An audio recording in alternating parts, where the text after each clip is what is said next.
আজ থেকে অস্থায়ী পাস নিয়ে সচিবালয়ে সাংবাদিক প্রবেশ, অগ্নিকাণ্ডে প্রাথমিক তদন্ত প্রতিবেদন জমা দেবে গঠিত কমিটি।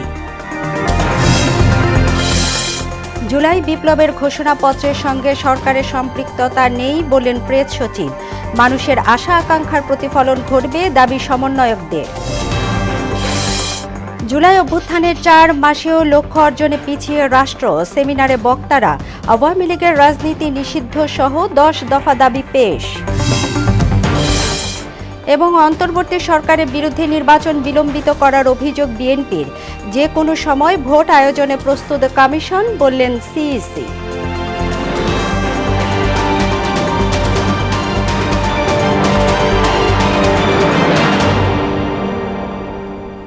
আসসালামু আলাইকুম, সবাইকে মোহনা সংবাদে স্বাগত। শুনছিলেন শিরোনাম, আপনাদের সঙ্গে আছি তাবিশিরা লিজা। এবার বিস্তারিত। আজ থেকে অস্থায়ী পাস নিয়ে সচিবালয়ে প্রবেশ করতে পারবেন সাংবাদিকরা। রোববার সাংবাদিক প্রবেশ ইস্যুতে স্বরাষ্ট্র মন্ত্রণালয়, সচিবালয়ের সাংবাদিকদের সংগঠন বাংলাদেশ সেক্রেটারিয়েট রিপোর্টার্স ফোরামের বৈঠক শেষে কথা জানান তথ্য উপদেষ্টা নাহিদ ইসলাম। এদিকে আজ সচিবালয়ে অগ্নিকাণ্ডের প্রাথমিক প্রতিবেদন জমা দেবে এ ঘটনায় গঠিত তদন্ত কমিটি। শামীমুজ্জামান চৌধুরীর রিপোর্ট। রোববার দুপুর 12:30টার দিকে সচিবালয়ে কাভার করা সাংবাদিকদের সংগঠন বাংলাদেশ সেক্রেটারিয়েট রিপোর্টার্স ফোরামের সভাপতি ও সাধারণ সম্পাদকের নেতৃত্বে 21 সদস্যের প্রতিনিধি দল স্বরাষ্ট্র উপদেষ্টার সঙ্গে বৈঠক করতে সচিবালয়ে প্রবেশ করেন। স্বরাষ্ট্র উপদেষ্টার সঙ্গে বিএসআরএফ সদস্যের বৈঠক শেষে সংগঠনের সাধারণ সম্পাদক মাসুদুল হক জানান, বৈঠকে সচিবালয় সাংবাদিকদের প্রবেশ করতে দেওয়ার দাবি জানানো হয়েছে। সিদ্ধান্ত এটা এসেছে, যেটা হচ্ছে আগামীকালকে সকাল থেকেই আমাদের সচিবালয় বিটে বিএসআরএফ এর সদস্য যারা আছেন এবং তার পাশাপাশি সচিবালয়ে যারা রেগুলার এখানে বিটে কাজ করেন প্রত্যেকটি ভালো হাউস থেকে সবাই সেখানে প্রবেশ করতে পারবেন অস্থায়ী পাস নিয়ে। এ নিয়ে তথ্য উপদেষ্টা নাহিদ ইসলাম জানান, সোমবার থেকে সীমিত পরিসরে সাংবাদিকদের অস্থায়ী পাস দেওয়া হবে। জানান, সচিবালয়ে প্রবেশের পুরনো সব পাস বাতিল করা হয়েছে। এ থেকে আপনারা সচিবালয়ে প্রবেশ করতে পারবেন একটা নির্দিষ্ট সংখ্যায়, সেটার জন্য একটা অস্থায়ী ব্যবস্থা আমরা করে দিব। সেটা স্বরাষ্ট্র মন্ত্রণালয় এবং তথ্য মন্ত্রণালয় মিলিতভাবে আমরা একটা ব্যবস্থা করব। একটা সীমিত সংখ্যা, হয়তো আগের মতো এত হবে না, প্রত্যেকটা হাউস অনুযায়ী হয়তো আমরা একটা সংখ্যা ধরে আমরা অস্থায়ী করে দেব। 3000-এর বেশি সাংবাদিকদের নাম সর্বস্ব ভুয়া পাস পুনর্মূল্যায়নের কথা জানান তথ্য উপদেষ্টা। 3000 প্লাস অ্যাক্রিডিটেশন কার্ড আমরা রাখতে পারবো না, এটি বেশিরভাগই এখানে ভুয়া। আমরা আবেদনের ভিত্তিতে আবার যে নীতিমালা আছে সেই নীতিমালা অনুযায়ী আমরা নতুন করে স্থায়ী পাসটি দিয়ে দিই। গত বুধবার রাতে 7 নম্বর ভবনে অগ্নিকাণ্ডের পর সচিবালয়ে প্রবেশে বেসরকারি পাস বাতিলের পাশাপাশি সাংবাদিক প্রবেশেও সাময়িক বিধিনিষেধ দেয়া হয়। শামীমুজ্জামান চৌধুরী, মোহনা সংবাদ, ঢাকা। জুলাই বিপ্লবের ঘোষণাপত্রের সঙ্গে সরকারের কোনো সম্পৃক্ততা নেই বলে জানালেন প্রধান উপদেষ্টার প্রেস সচিব শফিকুল আলম। রোববার এক সংবাদ সম্মেলনে এ তথ্য জানান তিনি। এ সময় deputy press secretary Azad Majumdar জানান, প্রকৃত সাংবাদিক ছাড়া কেউ যেন অ্যাক্রেডিটেশন সুবিধা না পায় তা নিশ্চিত করবে সরকার। বিস্তারিত জানাচ্ছেন মুনতাসির মামুন। আসছে 31 ডিসেম্বর বৈষম্য বিরোধী ছাত্র আন্দোলনের জুলাই বিপ্লবের ঘোষণাপত্রের বিষয়ে বিকেলে রাষ্ট্রীয় অতিথি ভবন যমুনার সামনে সংবাদ ব্রিফিং এর আয়োজন করেন প্রধান উপদেষ্টার প্রেস উইং। প্রধান উপদেষ্টার প্রেস সচিব শফিকুল আলম বলেন, এই ঘোষণাপত্রের সঙ্গে সরকারের কোনো সম্পৃক্ততা নেই, একে প্রাইভেট ইনিশিয়েটিভ হিসেবেই দেখছে সরকার।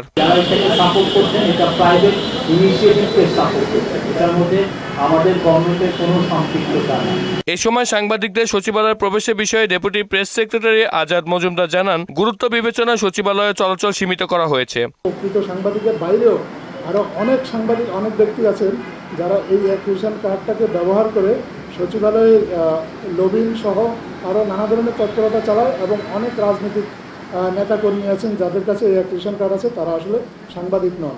এই জন্য সরকার সিদ্ধান্ত নিয়েছে এটা রিভিউ করে যারা প্রকৃত সাংবাদিক শুধুমাত্র তাদের কাছে এই কার্ডটা থাকবে। শেখ হাসিনার গ্রাফিতি মুছে ফেলার বিষয়টি ভুল বোঝাবুঝি ছিল বলেও জানান তিনি। জুলাই বিপ্লবের ঘোষণাপত্র প্রকাশের এই আয়োজনের সফলতা দেখতে অপেক্ষা করতে হবে 31 ডিসেম্বর পর্যন্ত। মুনতাসির মামুন, মোহনা সংবাদ, ঢাকা। 31 ডিসেম্বর জুলাই অভ্যুত্থানের ঘোষণাপত্র পাঠের মাধ্যমে মুজিববাদী সংবিধানের কবর রচিত হবে বলে মন্তব্য করেছেন বৈষম্য বিরোধী ছাত্র আন্দোলনের সমন্বয়ক হাসনাত আব্দুল্লাহ।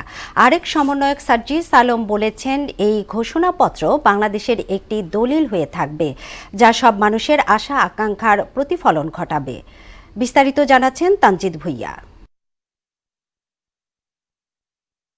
আগামী 31 ডিসেম্বর কি হতে যাচ্ছে বাংলাদেশে, কি ঘটবে কেন্দ্রীয় শহীদ মিনারে, সামাজিক যোগাযোগ মাধ্যমে সমন্বয়কদের একের পর এক রহস্যময় পোস্ট নিয়ে আলোচনা চলছিল দেশ জুড়ে। রহস্যের জট খুলতে রোববার দুপুরে রাজধানীর বাংলা মোটরে কেন্দ্রীয় কার্যালয়ে সংবাদ সম্মেলন করে বৈষম্য বিরোধী ছাত্র আন্দোলন। বৈষম্য বিরোধী ছাত্র আন্দোলনের দিকে তাকিয়েই, বৈষম্য বিরোধী ছাত্র আন্দোলনের ডাকেই, আহ্বানেই তারা বিশ্বাস রেখেছে, এদেশের মানুষ আস্থা রেখেছে।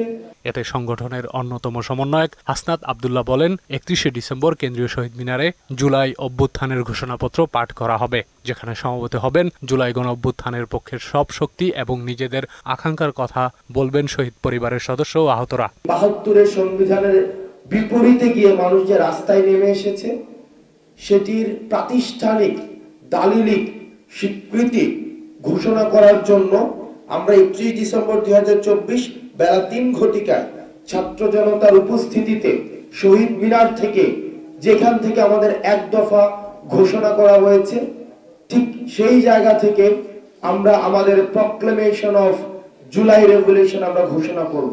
ওই দিন আওয়ামী লীগকে অপ্রাসঙ্গিক ঘোষণা সহ মুজিববাদী সংবিধানকে কবর দেয়া হবে। মুজিববাদী চেতনার বিরুদ্ধে মানুষ দাঁড়িয়েছে, আওয়ামী লীগের এই যে ফেসিবাদের বিরুদ্ধে মানুষ দাঁড়িয়েছে, এই মুজিববাদী সংবিধান কবরস্থ ঘোষণা করা হবে। আরেক সমন্বয়ক সার্জিস আলম বলেন, জুলাই অভ্যুত্থানের ঘোষণাপত্র বাংলাদেশের একটি দলিল হয়ে থাকবে। যারা দেশ পরিচালনায় আসবেন তাদের জন্য এটি হবে একটি নির্দেশক। এটি একটি রাজনৈতিক শক্তি, কিন্তু রাজনৈতিক দল হবে না। এখান থেকে জাতীয় নাগরিক কমিটি থেকে হতে পারে, বৈষম্য বিরোধী ছাত্র আন্দোলন থেকে হতে পারে। জুলাই বিপ্লবে দেশের মানুষের অনেক আশা আকাঙ্ক্ষা রয়েছে বলেও মন্তব্য করেন সার্জিস। তানজিদ ভুইয়া, মোহনা সংবাদ, ঢাকা। বৈঠকের সিদ্ধান্ত মেনে নেয়ার ঘণ্টা খানেকের মধ্যেই ফের তা প্রত্যাখ্যান করলেন আন্দোলনরত ট্রেনি চিকিৎসকরা। জানুয়ারি থেকেই 35,000 টাকা ঘোষণার প্রজ্ঞাপন চেয়ে রোববার সন্ধ্যায় আবারও শাহবাগ অবরোধ করেন তারা। এই সময় তারা বলেন, বিভিন্ন মেডিকেল কলেজের প্রতিনিধিদের সঙ্গে আলোচনা করে সবার সিদ্ধান্ত অনুযায়ী ফের আন্দোলনের ডাক দেয়া হয়েছে। মুদাসির আলীর সহায়তায় মেজবা রহমানের রিপোর্ট। রোববার বেলা 11:30টায় পোস্ট গ্রাজুয়েট প্রাইভেট ট্রেনি চিকিৎসকদের ভাতা 30,000 টাকা থেকে বাড়িয়ে 50,000 টাকার দাবিতে রাজধানীর শাহবাগ মোড় অবরোধ করে অবস্থান করেন ট্রেনি চিকিৎসকেরা। এরপর প্রধান উপদেষ্টার বিশেষ সহকারী অধ্যাপক ডাক্তার সাইদুর রহমানের নেতৃত্বে অনুষ্ঠিত বৈঠকে আপাতত 30,000 টাকা ভাতার সিদ্ধান্ত মেনে নিয়ে সাময়িকভাবে আন্দোলন থেকে সরে যান তারা। তবে হঠাৎ করেই সিদ্ধান্ত বদলে আবারও আন্দোলন শুরু করেন ইন্টার্ন চিকিৎসকেরা। বৈঠকের সিদ্ধান্ত প্রত্যাখ্যান করে জানুয়ারি মাস থেকেই 35,000 টাকা ভাতার ঘোষণা দিয়ে প্রজ্ঞাপন চান তারা। অন্যথায় আন্দোলন অব্যাহত রাখার কথাও জানান আন্দোলনকারীরা। 9 গ্রেড কর্মকর্তাদের সুযোগ সুবিধা সহ সমান বেতন করা হবে অথবা 50,000 ভাতা। এটা মেনে নিলেই তো আমরা চলে যাই। আমরা চাই ন্যূনতম 9 গ্রেড এবং সকল সুযোগ সুবিধা সহ ভাতা প্রদান করা হোক। আমাদের একই রকম প্রতিশ্রুতি দেয়, 2 মাস পরে, 2 দিন পরে এই আজকে প্রজ্ঞাপন দিব, কালকে দিব, এরকম কালক্ষেপণ করতে করতে আমাদের 3 থেকে 4 বছর পার হয়ে গেছে। তারা বিভিন্ন রকম ভাবে আমাদের এইখান থেকে সরানোর জন্য বিভিন্ন রকম বলতেছে, মৌখিক কথা এগুলো তাদের, এগুলো কোনোটাই তারা লিখিতভাবে আমাদের কাছে যায় নাই। রোববার বিকেলে আন্দোলনরত চিকিৎসকদের সংগঠন ডক্টরস মুভমেন্ট ফর জাস্টিস সোসাইটির সাধারণ সম্পাদক ডাক্তার নুরুন নবী এই আন্দোলনের ডাক দেন। আমরা আপনাদের এই যে ডিসিশন জানুয়ারি থেকে 30 এবং জুলাই থেকে 35 করবেন, আমরা এই ডিসিশনকে প্রত্যাখ্যান করলাম। শুরুতে আগামী জুলাই মাস থেকে 35,000 টাকা ভাতার দাবি মেনে নিলেও বিভিন্ন মেডিকেল কলেজের প্রতিনিধিরা এই সিদ্ধান্ত প্রত্যাখ্যান করায় ফের আন্দোলনে নামতে হয়েছে। 30,000-এর প্রজ্ঞাপন তো আগেই দিয়েছিলাম, আমরা তো ওটা মানি না। আপোষ করব না, সবাই যার যার অবস্থান থাকেন, আমাদের কঠোর কর্মসূচি আসছে। আর কোনো আশ্বাস নয়, দ্রুততম সময়ে দাবি বাস্তবায়ন চান আন্দোলনরত চিকিৎসকেরা। মেজবা রহমান, মোহনা সংবাদ, ঢাকা। জুলাই অভ্যুত্থানের 4 মাস সময় পেরিয়ে গেলেও কাঙ্ক্ষিত লক্ষ্য অর্জনে রাষ্ট্র পিছিয়ে রয়েছে বলে মনে করেন ছাত্র জনতা ও আন্দোলনের শহীদদের স্বজনরা। রোববার রাজধানীর প্রেস ক্লাব মিলনায়তনে বাংলাদেশ গঠনতান্ত্রিক আন্দোলনের উদ্যোগে আয়োজিত অভ্যুত্থান পরবর্তী রাষ্ট্র ভাবনা, সার্বভৌমত্ব ও গণমানুষের রাজনীতি শীর্ষক সেমিনারে এমন মন্তব্য করেন বক্তারা। এ সময় সংগঠনটির পক্ষ থেকে আওয়ামী লীগের রাজনীতি নিষিদ্ধ সহ 10 দফা দাবি পেশ করা হয়। মুদাসির আলীর প্রতিবেদন। বৈষম্যহীন গণতান্ত্রিক রাষ্ট্র গঠনের স্বপ্ন নিয়ে যে অভ্যুত্থান বাংলাদেশের ইতিহাসের পাতায় লেখা হয়েছে, সেই লক্ষ্যে বাংলাদেশ কতটা এগিয়েছে সে প্রশ্ন ঘুরপাক খাচ্ছে খোদ ছাত্র সমাজেই। তারই ধারাবাহিকতায় ঢাকা প্রেস ক্লাবে আয়োজিত অভ্যুত্থান পরবর্তী রাষ্ট্রভাবনা সেমিনারে আয়োজন করে বাংলাদেশ গঠনতান্ত্রিক আন্দোলন। আন্দোলনকারী শিক্ষার্থী শহীদ মিরাজের বাবা সহ উপস্থিত ছিলেন অভ্যুত্থানের আহতদের কেউ কেউ। সেমিনারে বক্তারা জানান, স্বৈরাচারের দোসররা এখনও সরকারের বিভিন্ন পদে বহাল থাকায় সংস্কার কার্যক্রম কত দূর এগোবে তা নিয়ে সংশয় রয়েছে। বারবার বলেছি, এই আওয়ামী লীগের আমলাদেরকে সরাও। সংস্কার আগে নাকি আওয়ামী মুক্তকরণ জরুরি? সংস্কারের আগে আওয়ামী মুক্তকরণ কেন করলেন না? ডজন ডজন সচিব, আওয়ামী সচিবগুলো এখানে এখনো বসে আছে। গণমানুষের যে বিপ্লবী আকাঙ্ক্ষা, সেই আকাঙ্ক্ষা বাস্তবায়ন হয়নি। এখনো সুযোগ আছে বিপ্লবী সরকার গঠন করার। গুম হওয়ার 10 বছরেরও বেশি সময় পার হলেও আপনজনের খোঁজ না পাওয়ায় অভিযোগ করেন স্বজনদের কেউ কেউ। 13 বছর আমরা আমার বাবার সন্ধানে দায়ে দায়ে ঘুরছি। গুমের শিকার হয়েছে, খুনের শিকার হয়েছে, গণহত্যার শিকার হয়েছে, তাদের সকল বিচার চাই।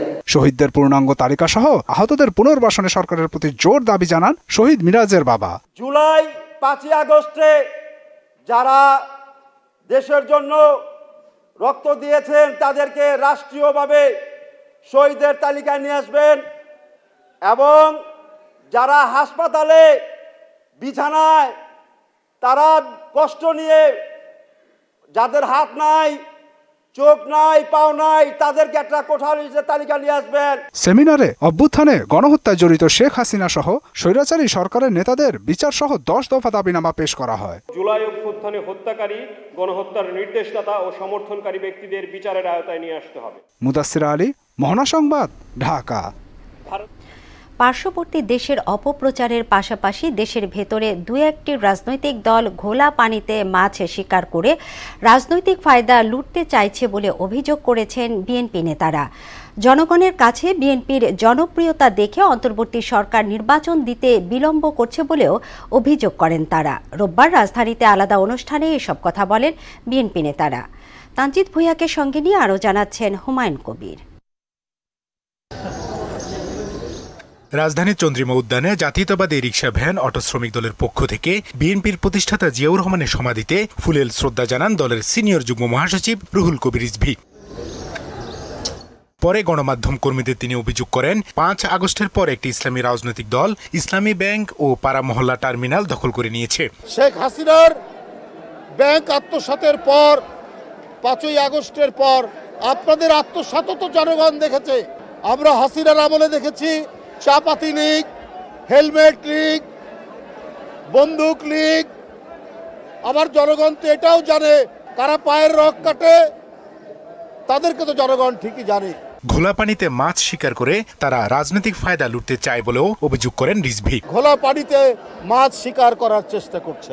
এদিকে নয়াপল্টনে সাংবাদিকদের সঙ্গে মতবিনিময় সভার আয়োজন করে ঢাকা মহানগর দক্ষিণ বিএনপি। এতে দলের নেতারা অন্তর্বর্তী সরকারকে দ্রুত নির্বাচন দেওয়ার আহ্বান জানান। অনেক রক্তের বিনিময়ে যে অর্জিত গণতন্ত্র, যে ফ্যাসিবাদ মুক্ত বাংলাদেশ হয়েছে, সেটা যাতে 2-1 কারণে আমাদের এই বদনামের শিকার হতে না হয়, সেজন্য আমরা কাজ করি। আমরা চাই যে জনগণের ম্যান্ডেট দিয়ে সরকার চলবে। আজকের এই সরকার একটা অনির্বাচিত সরকার, দীর্ঘদিন চলতে পারে না। বিএনপি স্থায়ী কমিটির সদস্য মির্জা আব্বাস অভিযোগ করেন, আওয়ামী লীগের প্রেতাত্মারা এখনো সরকারের বিভিন্ন গুরুত্বপূর্ণ দপ্তরে ঘাপটি মেরে বসে আছে। আওয়ামী লীগের দোসরদেরকে মন্ত্রণালয়ে রেখে, এই যে আগুন লেগেছে না কয়েকদিন আগে এখানে মন্ত্রণালয়ে, তারা কিন্তু আরেকবার আগুন লেগেছিল মাল বহনকারী বাড়ির মধ্যে, 7 দিন পর 2টা বাড়িতে আগুন লেগেছিল। আনসার বিদ্রোহ হলো, আরো কত কিছু হবে, কত কিছু হওয়ার সুযোগ আমরা দিচ্ছি এবং দেব। কেন? জাতিকে এবং দেশকে দয়া করে বিভেদের দিকে ঠেলে দেবেন না। সংস্কারের নামে নির্বাচন বিলম্বিত হলে অন্তর্বর্তী সরকার প্রশ্নবিদ্ধ হবে বলেও মন্তব্য করেন মির্জা আব্বাস। বিএনপি কখনো ক্ষমতায় যাওয়ার কথা বলে নাই, আগে বলে না, আমিও বলছি। বিএনপি শুধু নির্বাচন চায়, ভোটের অধিকার চায়। হুমায়ুন কবির, মোহনা সংবাদ, ঢাকা। প্রধান উপদেষ্টার ঘোষণা অনুযায়ী আগামী জাতীয় সংসদ নির্বাচন অনুষ্ঠানে কমিশন সম্পূর্ণ প্রস্তুত বলে জানিয়েছেন প্রধান নির্বাচন কমিশনার এএমএম নাসিরউদ্দিন। আর সরকারের বেঁধে দেয়া সময়ের আগেই সংস্কার কমিশনের সুপারিশ পেশ করা হবে বলে জানালেন সংস্কার কমিশন প্রধান ডক্টর বদিউল আলম মজুমদার। রোববার নির্বাচন ভবনে একান্ত বৈঠক শেষে এসব কথা বলেন তারা। রিপোর্ট করছেন এসইউ সেলিম। আগামী ৩ জানুয়ারি নির্বাচন ব্যবস্থা সংস্কার কমিশনের প্রতিবেদন জমা দেওয়ার সময় নির্ধারণ করেছে সরকার। প্রতিবেদনটি চূড়ান্ত করার আগে ইসির কোনো সুপারিশ আছে কি না তা জানতে রোববার আগারগাঁও নির্বাচন ভবনে প্রধান নির্বাচন কমিশনার এম নাসিরউদ্দিনের সাথে একান্তে বৈঠক করেন সংস্কার কমিশনের চেয়ারম্যান ডক্টর বদিউল আলম মজুমদার। বৈঠক শেষে তিনি জানান, আগামী নির্বাচনে না ভোটের বিধান ফিরিয়ে আনা সহ ইভিএম ব্যবহার না করতে প্রাথমিক প্রতিবেদনে সুপারিশ করা হয়েছে। এ সময় কমিশনের কোনো সংস্কার সুপারিশ আছে কি না তা জানতে চাওয়া হয়। আমাদের সুপারিশ চূড়ান্ত করার আগে ওনাদের কাছ থেকে জানতে চাইলাম যে ওনাদের কোনো সুপারিশ আছে কিনা। তো ওনারা বলছেন যে ওনারা সুপারিশ থাকলে দেবেন। ইভিএম এর ব্যাপারে প্রশ্ন আউট হয়েছে, ওনারা সিদ্ধান্ত নিয়েছেন। আমরা মনে করি ওটা ইভিএম ব্যবহৃত হওয়া উচিত নয়, না ভোটের বিধান। এইগুলো তো না ভোটের বিধানের সবাই পক্ষে। বৈঠক শেষে মোহনা টেলিভিশনের মুখোমুখি হয়ে প্রধান নির্বাচন কমিশনার এম নাসিরউদ্দিন জানান, প্রধান উপদেষ্টা ঘোষিত যে কোনো তারিখে নির্বাচন করতে কমিশন প্রস্তুত। আমাদের সাথে আলোচনা করতে এসছে যে ওনারা তো সংস্কার কমিশনের রিপোর্ট বোধহয় খুব শীঘ্রই দিয়ে দিবেন। তো আমাদের কোনো সুপারিশ বা কোনো কিছু বক্তব্য আছে কিনা জানতে চেয়েছেন। আমরা বিভিন্ন বিষয়ে আমরা যেগুলো ফিল করছি জানিয়েছি। ডিলিমিটেশন সংক্রান্ত কিছু আছে, ভোটার লিস্ট সংক্রান্ত কিছু আছে, এইগুলো আর কি যেগুলো ইলেকশনের জন্য খুব ইম্পর্টেন্ট, এগুলোর ব্যাপারে আমাদের কিছু সুপারিশ থাকবে। কারণ এটা ওনারা সুপারিশ করুক আর না করুক, এগুলো আমাদের অ্যাড্রেস করতে হবে, কারণ নাহলে আমরা ডিলিমিটেশনটাকে অ্যাড্রেস করতে পারছি না। ভোটার তালিকা ও সংসদীয় আসনের সীমানা নির্ধারণ সহ বেশ কিছু পরামর্শ সংস্কার কমিশনের মাধ্যমে সরকারের কাছে তুলে ধরার কথাও জানান প্রধান নির্বাচন কমিশনার। মিনিমাম সংস্কার করে হলে এই বছরের শেষের দিকে, আর যদি সংস্কার যদি সত্যিকার অর্থে করতে হয় হয়তো জুন মাস এসে যাবে পরের বছরের। তা আমরা ওনার বক্তব্যের আলোকে প্রস্তুতি নিয়ে রাখতেছি। এসইউ সেলিম, মোহনা সংবাদ, ঢাকা। এবার ফিরে দেখা 2024।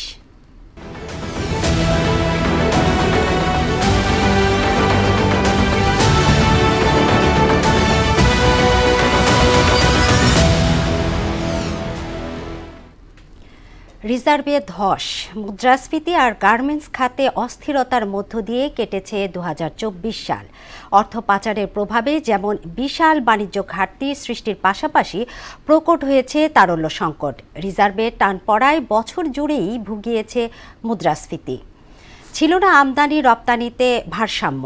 তবে স্মার্ট সুদ হারের প্রভাবে ব্যাংক আমানত বেড়েছে 2 লাখ কোটি টাকা। অর্থনীতিবিদরা বলছেন, সার্বিক প্রেক্ষাপটে সামষ্টিক যোগান বাড়ানোর বিকল্প নেই। 2024 সালের দেশের অর্থনীতির সার্বিক দিক নিয়ে মনিরুল ইসলামের প্রতিবেদন। পৌষের প্রথম পক্ষের প্রত্যুষে 20 থেকে 30 টাকা ভাড়ার জন্য ডজন খানেক রিকশার অপেক্ষা। উদ্ভ্রান্তের মতো ঘুরছে নিরন্ন মানুষ। কিছুটা কম দামে আটা, চাল, ডাল, তেলের জন্য টিসিবি ট্রাকের সামনে লম্বা সারির দীর্ঘ অপেক্ষা। 24-এর শেষে এমন হতাশার চিত্রই যেন সর্বত্র। 2024 সালে সামষ্টিক অর্থনীতিতে সুখবর আসেনি। বছর জুড়েই দেশের অর্থনীতি জুড়ে ছিল বেসামাল অবস্থা। মাথাপিছু আয় বাড়লেও সম্পদ ও আয় প্রবৃদ্ধির বৈষম্য প্রকট হয়েছে। রিজার্ভ নেমে আসে 48 থেকে 26 বিলিয়নে। বৈশ্বিক অর্থনীতির নানান চাপে বিপর্যস্ত দেশের পোশাক খাত। শ্রমিক অসন্তোষ, রপ্তানি কমার প্রবাহে কেটেছে খাতটির বছর। মোটা দাগে 2024 সাল পোশাক শিল্পের জন্য ছিল পুরোটাই অশুভ। বিপ্লব পরবর্তী সময়ে ঘটেছে শ্রমিক হত্যার মতো ঘটনাও। ডলার সংকটে বছর জুড়েই ধারাবাহিকভাবে কমেছে রিজার্ভ। বছরের পর বছর ভারী হয়েছে খেলাপি ঋণের বোঝা। একের পর এক ঋণ, অনিয়ম আর লুটপাটে পুরো বছরই অস্থির ছিল ব্যাংকিং খাত। নানান সুবিধার পরও লাগাম টানা যায়নি খেলাপি ঋণে। রেমিট্যান্স প্রবাহে ভাটা আর মুদ্রাস্ফীতির ডাবল ডিজিট ছিল অর্থনীতির জন্য অশনি সংকেত। বাজারে লাগামহীন সব পণ্যের দাম। বেসামাল পরিস্থিতিতে অনেক বিদেশি বিনিয়োগকারী ব্যবসা গুটিয়ে দেশ ছেড়েছেন। মূল্যস্ফীতি বাড়তির দিকেই নিম্ন আয়ের মানুষদের এবং নিম্ন মধ্যবিত্ত মানুষদের এবং যারা স্থায়ী আয় করে তাদের জন্য আসলে জীবন জীবিকাটা নির্বাহ করাটাই অনেক চ্যালেঞ্জিং হয়ে দাঁড়িয়েছে। হতাশার এত গল্পের ভিড়েও ব্যাংকে বেড়েছে আমানতের অঙ্ক।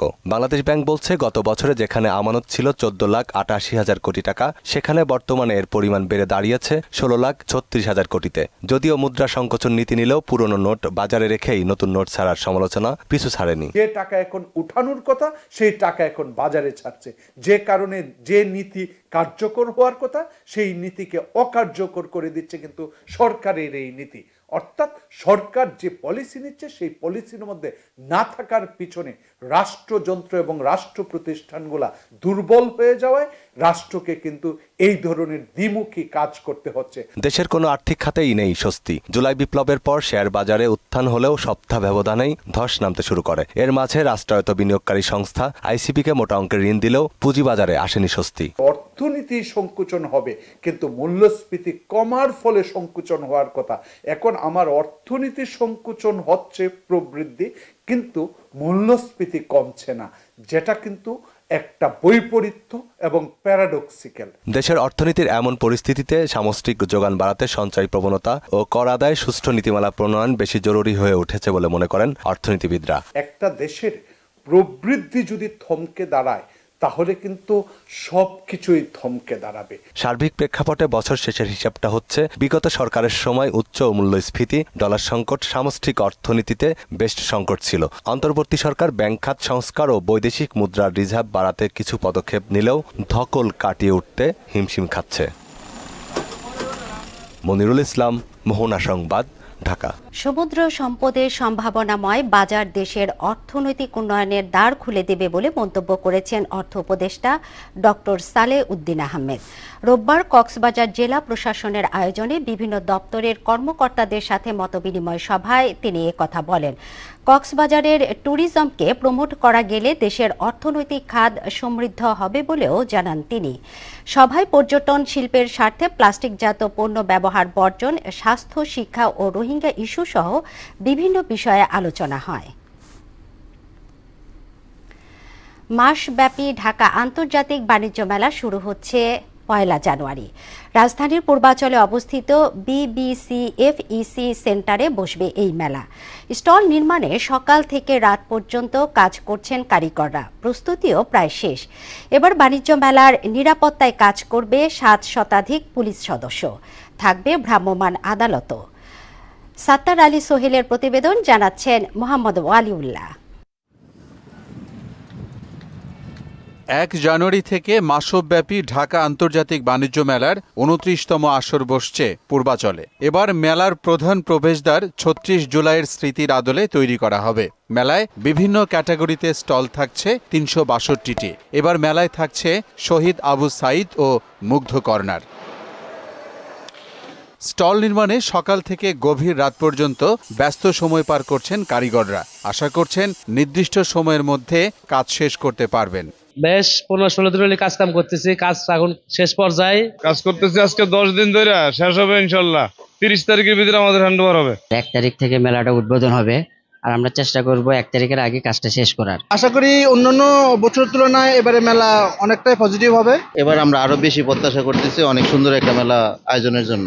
234টি সিসি ক্যামেরার পাশাপাশি মেলায় থাকছে 5টি ওয়াচ টাওয়ার। পূর্বের মতোই বিআরটিসি বাস সার্ভিস চালু থাকবে। কাটা যাবে অনলাইনে টিকিট। ব্যাংকিং লেনদেনের জন্য থাকবে একাধিক বুথ। অপ্রীতিকর কোনো ঘটনা এড়াতে জেলা ও উপজেলা প্রশাসনের পক্ষ থেকে সব ধরনের ব্যবস্থা নেওয়া হয়েছে। জেলা প্রশাসন এবং উপজেলা প্রশাসনের পক্ষ থেকে মেলাটি সার্বিকভাবে এবং সুন্দরভাবে এবং দর্শনার্থীরা যাতে আনন্দ উদ্দীপনার সাথে এবং খুব সুন্দরভাবে মেলা উদযাপন করতে পারে সেজন্য আমাদের সার্বিক প্রস্তুতি গ্রহণ করা হয়েছে। মেলায় নিরাপত্তার জন্য 700রও বেশি পুলিশ সদস্য নিয়োগ থাকবে। করা হয়েছে আলাদা পুলিশ ক্যাম্প। আমাদের প্রস্তুতি এখন শেষ পর্যায়ে। আমাদের পর্যাপ্ত পুলিশ সদস্য, প্রায় 700 অধিক পুলিশ সদস্য আমাদের এই বাণিজ্য মেলা উপলক্ষেই এই বাণিজ্য মেলার ভেন্যুটাকে একটা নিরাপত্তার চাদরে আমরা মুড়িয়ে ফেলার চিন্তা ভাবনা করতেছি। স্পেশাল একটা পুলিশ ক্যাম্প যেটা সার্বক্ষণিক 24 ঘন্টা এখানে থাকবে। অন্যান্য বছরের তুলনায় এবার মেলায় দর্শনার্থীর উপস্থিতি বেশি হবে এমনটি আশা করছেন আয়োজকরা। মোহাম্মদ ওয়ালিউল্লাহ, মোহনা সংবাদ। দেশের বাইরের খবর। দক্ষিণ কোরিয়ায় বিমান দুর্ঘটনার সঠিক কারণ সম্পর্কে এখনো নিশ্চিত হওয়া যায়নি। স্থানীয় অগ্নি নির্বাপক সংস্থার ধারণা, বার্ড স্ট্রাইক বা ইঞ্জিনে পাখির আঘাত থেকেই এই দুর্ঘটনা ঘটেছে। তবে প্রকৃত কারণ অনুসন্ধানে তদন্ত শুরু হচ্ছে। মর্মান্তিক ওই দুর্ঘটনায় 179 জনের মৃত্যু হয়েছে। অলৌকিকভাবে প্রাণে বেঁচে গেছেন 2 জন। সুরাইয়া মুন্নির ডেস্ক রিপোর্ট। থাইল্যান্ডের রাজধানী ব্যাংকক থেকে 175 জন যাত্রী ও 6 জন ক্রু নিয়ে দক্ষিণ কোরিয়ার মুয়ান আন্তর্জাতিক বিমানবন্দরে অবতরণের সময় রানওয়েতে বিধ্বস্ত হয় জেজু এয়ারের একটি যাত্রীবাহী উড়োজাহাজ। এতে 181 আরোহীর 179 জনেরই মৃত্যু হয়েছে। দুর্ঘটনাস্থল থেকে জীবিত উদ্ধার করা হয়েছে 2 জনকে।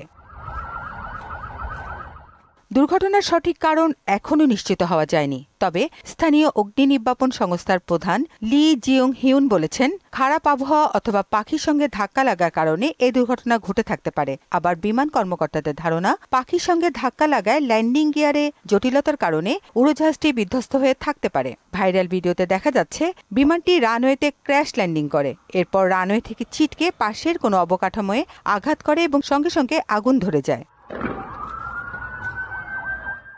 যদিও বিমানবন্দরের সিসিটিভি ফুটেজ বলছে দুর্ঘটনার সময় আকাশ ছিল নীল ও স্বচ্ছ, যার অর্থ খারাপ আবহাওয়ার কারণে বিমানটির দুর্ঘটনায় পড়ার সম্ভাবনা কম। তাছাড়াও উড়োজাহাজের ভেতরে থাকা এক যাত্রী দুর্ঘটনার আগ মুহূর্তে তার আত্মীয়কে এক বার্তা পাঠান। উড়োজাহাজের ডানায় একটি পাখি আটকে আছে, ফলে বিমানটি অবতরণ করতে পারছে না।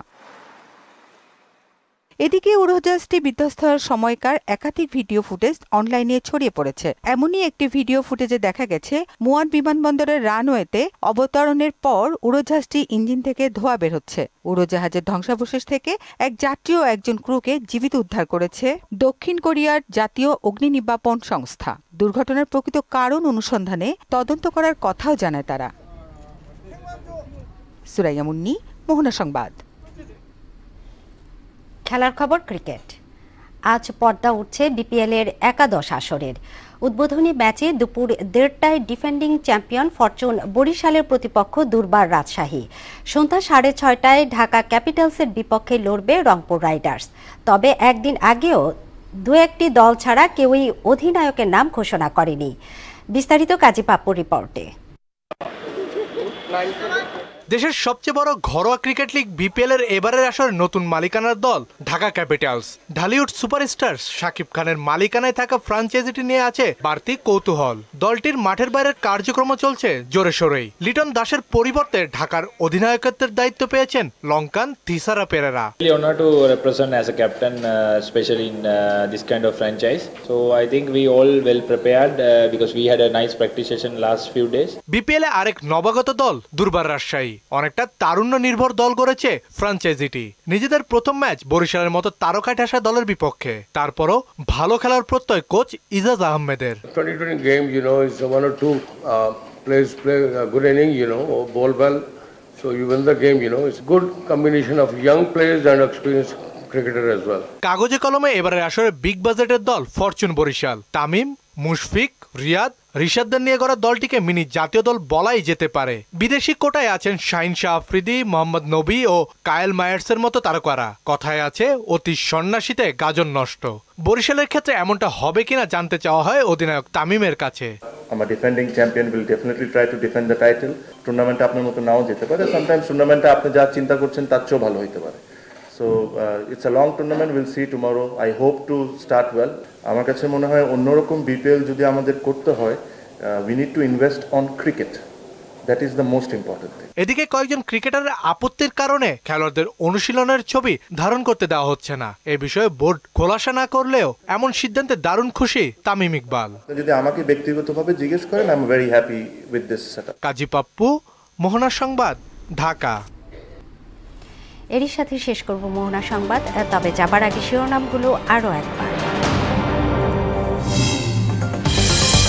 আজ থেকে অস্থায়ী পাস নিয়ে সচিবালয়ের সাংবাদিক প্রবেশ। অগ্নিকাণ্ডের প্রাথমিক তদন্ত প্রতিবেদন জমা দিবে গঠিত কমিটি। জুলাই বিপ্লবের ঘোষণাপত্রের সঙ্গে সরকারের সম্পৃক্ততা নেই বললেন প্রেস সচিব। মানুষের আশা আকাঙ্ক্ষার প্রতিফলন ঘটবে, দাবি সমন্বয়কদের। জুলাই অভ্যুত্থানের 4 মাসেও লক্ষ্য অর্জনে পিছিয়ে রাষ্ট্র, সেমিনারে বক্তারা আওয়ামী লীগের রাজনীতি নিষিদ্ধ সহ 10 দফা দাবি পেশ। এবং অন্তর্বর্তী সরকারের বিরুদ্ধে নির্বাচন বিলম্বিত করার অভিযোগ বিএনপির, যে কোনো সময় ভোট আয়োজনে প্রস্তুত কমিশন, বললেন সিইসি। এই ছিল মোহনা সংবাদে। মোহনার সবশেষ খবর জানতে ভিজিট করুন www.mohona.tv। সংবাদ দেখতে পারেন ফেসবুক ও ইউটিউবেও। এতক্ষণ সঙ্গে থাকার জন্য ধন্যবাদ।